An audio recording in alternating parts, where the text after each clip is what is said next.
Hi, good morning. Welcome to another time here in the upper room, another time to pray.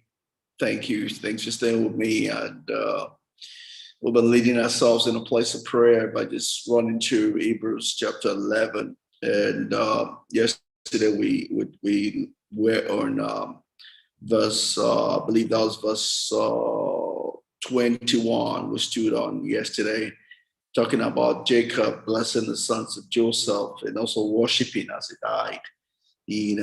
We'll go to verse 22 today, but probably we'll just pick both 21 and 22 and just see faith as described in Hebrews 11:1 being exhibited here in this life of this people. Like we said, that our intent here is so that we can break down faith, that we can better associate with it and see it as something that's near, not something that's far away, something we can easily relate to and apply in our own lives. That's our whole intent of discussing faith here. Make it more practical, make it more everyday, bring it into our everyday language, everyday living. That's what we're trying to do. So it says that by faith, Joseph, when he was dying, Joseph was dying in Egypt, he made mention of a departure of the children of Israel.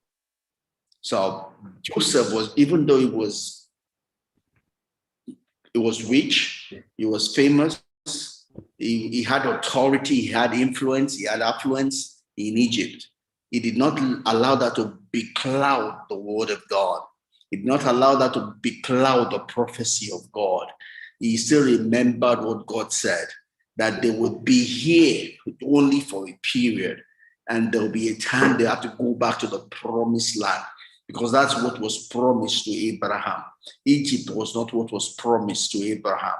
What was promised to Abraham was Canaan, the promised land. They left temporarily only because of the famine, right? Egypt was not home. Egypt is not home.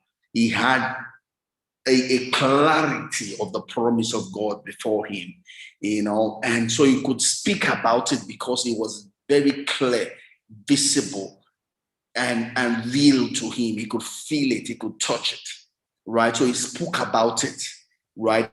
And even gave instruction concerning his born because he believed in it. He was not carried away by the affluence that he had in Egypt. And that's something we all can learn from. You see, living in this life, when everything is going on for us, we want to be immortal. We want to live forever when everything is going well for us. When things are not going well for us, we just want to die. We say, why was I even born? And some of us end up even cursing the day we're born when things are not going well for us. We want to run away, right? And that's not life. Right? It's the same life that we are running away at one time, another time we are wanting to stay. Right? Key thing is we should hold dearly to the word of God, hold dearly to the promises of God, irrespective of the season of life we find ourselves. Right? Like Charles Spurgeon would say, and this is credited to him, that if you cannot see the hand of God, and there are times we don't see the hand of God, right? I was just sharing in my group in church this morning, and we're talking about worship, right? Worship is about being associated to the heart of God. It's seeking after the heart of God, not the hand of God. We Christians today, what we are seeking after is the hand of God. Bless me, heal me, do this for me, do that for me. All we seek for is the hand of God. But what was said concerning David was he was a man after God's heart. It was after God's heart, not God's hands. That is what differentiated him. That's why God is not ashamed to call him his own. God is not ashamed to call him his friend. God is not ashamed to be associated with him. So you see, kings that did well were always associated with David. Oh, like David, like David, like David. Why? He sought after the heart